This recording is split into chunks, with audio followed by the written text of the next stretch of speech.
Dear viewers السلام علیکم۔ آج کل وطن عزیز میں ڈینگی بخار کی مرض ایک بار پھر سر اٹھانے لگی ہے۔ ڈینگی مچھروں کی وجہ سے پھیلنے والی ایک بیماری ہے جو ڈینگی وائرس کی وجہ سے ہوتی ہے۔ یہ وائرس شہری اور نیم شہری علاقوں میں پایا جاتا ہے۔ ڈینگی وائرس فیمیل مچھر ایڈس کے کاٹنے سے پھیلتا ہے۔ ڈینگی بخار بظاہر ایک معمولی سا بخار ہے جو چند ہی روز میں خطرناک صورتحال اختیار کر جاتا ہے اور موت کا سبب بھی بن سکتا ہے۔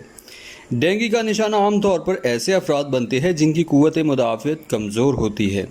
ڈینگی بخار کی وجہ سے پلیٹلیٹس بہت زیادہ حد تک گر جاتے ہیں۔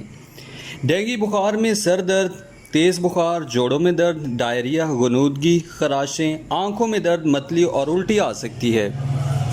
گھروں میں موجود پانی کے برتن ڈھانپ کر رکھیں۔ پانی والی ٹینکی کو اچھی طرح صاف کریں، پانی کو کھڑا نہ ہونے دیں۔ گھروں میں مچھر مار سپرے کریں، مچھردانی کا استعمال کریں۔ کسی بھی ایمرجنسی صورت میں ڈاکٹر سے رجوع کریں۔ ویڈیو اچھی لگی ہو تو چینل کو سبسکرائب اور ویڈیو کو لائک کرنا نہ بھولیے گا۔ اپنا اور اپنے پیاروں کا ہمیشہ خیال رکھیے گا۔